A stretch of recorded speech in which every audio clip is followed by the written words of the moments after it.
Deportes.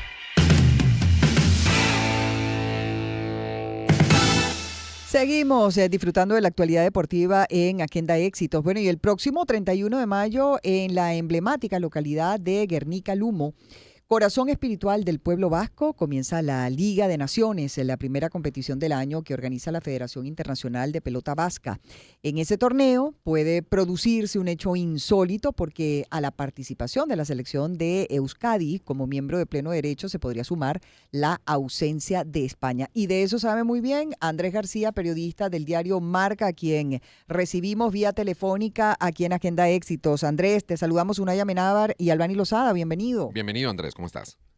Hola, muy buenas. Muchas gracias Pues por muy contar conmigo. interesado en conocer de este caso donde junta deporte, política, nacionalismo, hay un poco de todo detrás de de esta controversia que hay con relación a este campeonato, ¿no? A la Liga de Naciones, donde podría estar Euskadi, pero no España, ¿no? ¿Qué es lo que está pasando, Andrés? Sí, Exactamente.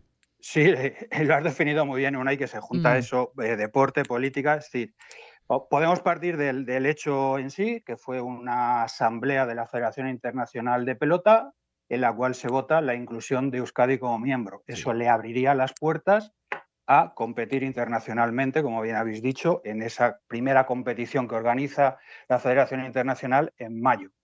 ¿Qué sucede? Pues ahí podemos ir hacia atrás. ¿Por qué se llega a ese punto? Bueno, principalmente por un tema político aquí en España, la necesidad del gobierno de tener apoyo a ciertos partidos fuera del que estaban en el gobierno para seguir adelante, y lleva una concesión que es al Partido Nacionalista Vasco de permitir la entrada de selección de Euskadi.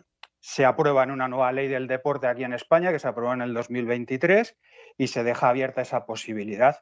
Eso es aprovechado en esa votación, se aprueba, y a partir de ahí, bueno, viene hacia el futuro una serie de recursos por la Federación Española de Pelota, centrado en que dicha votación no se ajusta a la legalidad, tiene que fallar el Tribunal General de Arbitral Deportivo, y mientras tanto la Federación Internacional pues llegó a amenazar con expulsar a la Federación Española y por tanto a España de esa liga si seguía ese recurso adelante.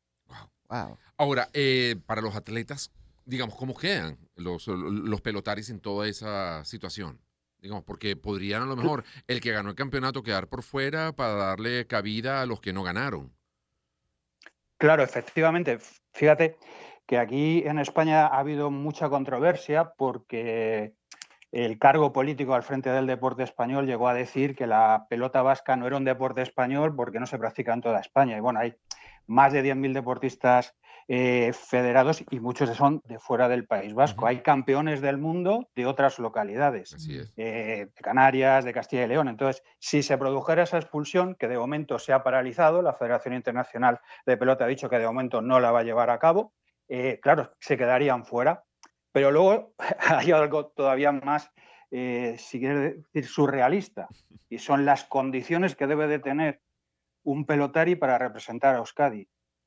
No es necesario que ese pelotari, estos son requisitos que ha puesto en pie la Federación Internacional de Pelota Vasca, lo único que requiere es que, por un lado, sea español, por otro, que tenga su residencia en el País Vasco y que haya vivido en el País Vasco al menos 3 años. Es decir, que un pelotari que haya nacido en Bilbao, pero que lleve 4 años viviendo en Madrid, no podría representar a Euskadi. Surrealista. Y al revés, o sea, un pelotari Y al sueco, revés. no sé, nacido en Estocolmo, Bueno, pero sueco que no, está porque viviendo los últimos 4 años allí, sí podría representar a Euskadi bueno, y por lo tanto a sueco España no, también. porque se le exige pasaporte Ah, español, es ok, decir, ser ok. español, claro. ¿Sabes? Pero sí un madrileño, por ejemplo. Sí, sí, sí, ¿Sabes? sí. Pues claro, entonces es todo muy surrealista y da una sensación de que todo no está muy bien definido para que esto se pueda llevar a cabo de una Sí. forma coherente. Como decías tú, que un campeón del mundo no quede exento porque ahora se le prohíba ir. Pues Claro. claro, quedan todavía muchos flecos ahí. Sí. Ahora, estamos hablando de la Liga de Naciones. Son distintos países los que van a Sí. participar. ¿Qué otros, fuera de España y fuera de Euskadi, tienen, digamos, nombres de peso dentro de de la pelota vasca? No sé si, bueno, Francia, Sí, México, mira, por Argentina, ejemplo, no sé. Exactamente. En el último mundial, el palmarés estaba Argentina, México, Francia, Estados Unidos, Cuba, son los países fuertes Sí. y lógicamente también España, que bueno, lideró, por ejemplo, el último mundial, lideró el medallero, consiguió 20 medallas y 11 de ellas de oro. No había liderado el medallero en los últimos Ujú. mundiales, ¿no? Sí. Entonces, bueno, son esos países los más potentes en esta especialidad. Mm. Ahora, dentro del mundo, digamos, de la pelota vasca, hay como muchas modalidades. O estamos hablando solamente de pelota a mano, o también cesta punta, No, remonte, digo, las otras modalidades claro. también caben allí. Claro, a ver, la pelota vasca tiene 8 modalidades, Sí, entonces luego se van jugando determinadas en el Mundial, varias de ellas. Entonces, esto te plantea también ese problema a la hora de diferenciar. Es decir, porque desde la Federación Española de Pelota se hablaba de, bueno, si finalmente esa votación que se produjo se acepta y hay que decir que Euskadi está, bueno, una solución que se puede buscar es, llegado un Mundial, llegado una competición, pues a unas modalidades acudiera Euskadi y a otras pudiera acudir España. Eso se podría abrir, esa opción se podría llegar a dar, pero también llevaría en detrimento de que un pelotari que sea bueno en una especialidad claro. no le dejaran ir.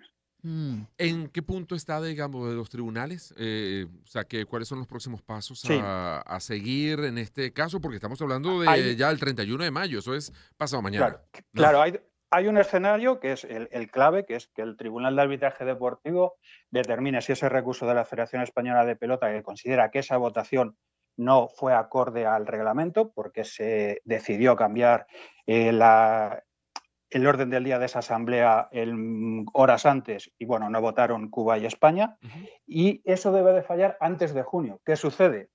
Que puede darse el caso de que no lo haga antes de que empiece esa Liga de Naciones. Porque si ese recurso establece que la votación no es válida, volveríamos a la casilla de salida y no pasaría nada en esa Liga de Naciones. Pero puede ser que ese recurso no se falle antes de que empiece esa Liga de Naciones. De momento, lo que se ha puesto sobre la mesa es que aquí el órgano gestor del deporte en España, el Consejo Superior de Deportes, ha abierto una mesa de diálogo con Federación Española, Federación Internacional y Federación Vasca para tratar de, a través de ese diálogo, llegar a un acuerdo. Claro. Qué complicado, bueno, pero hay que entender lo que ¿Verdad son que esas sí? realidades. Sí, sí, sí. Y sobre todo de Digo que este el lado del deporte, que parece Atlántico, muy se ve todavía más sencillo, raro, más complicado todavía. no, pero cuando entra la política en el Sí, deporte pasan estas cosas, ¿eh? Yo creo que absolutamente. a los deportistas poca gracia le hace esto. Claro, es que por eso te preguntaba cómo quedaban allí todos los deportistas, los atletas, ¿no? Porque al final es una situación que se va a resolver en un tribunal y no en una cancha, ¿no? Que es en un frontón, que es lo Claro. que uno desearía, que eso se Y que resuelva tienen, en plena competencia, ¿no? y que tienen la claro, y que tienen la sensación de que al final lo que hay es un juego político de un partido con otro, Sí, yo lo consigo, yo puedo presumir de que estoy en un mundial y casi soy como un país, sí. etcétera, ¿sabes? Y al final el deportista pues queda en ese segundo plano de que juegan un poco con él también. Claro, absolutamente. Oye, Andrés, muchísimas gracias por habernos dado estos minutos. Andrés García, periodista del diario Marca, pues a propósito de toda esta discusión, toda esta disputa que hay con relación a un deporte muy, digamos, de principio muy localizado en la zona del País Vasco, en España, y Se bueno, juega pero que con está la mano, involucrando, ¿no? ¿cierto? Yo Hay de distintas pelota modalidades, no, vasca, puede la ser verdad no entiendo directamente nada. con la Mm, mano, se juega con una cesta, que se ok. punta, mucha gente lo conoce como el hayalay, pero el hayalay Ujú, es también toda la fiesta. ujú, Hay otras cestas que son más corticas, que se remonte, se ujú, juega a pala ujú. también, como una paleta de madera. Hay distintas, como Hay decía Andrés, son distintas 8 modalidades modalidades. Sí. distintas dentro de lo que del paraguas pelota vasca, hay muchas modalidades. Bueno, Mira, son las 3:53 de la tarde. ¿Qué hacemos? ¿Escuchamos buena música, Gibran? Vamos a escuchar Gibran da buen. permiso para escuchar buena Mira, y música. sí, Seal, Fly sí, Like an Gibran da Eagle. permiso, eso va ¿Es para esa? misa.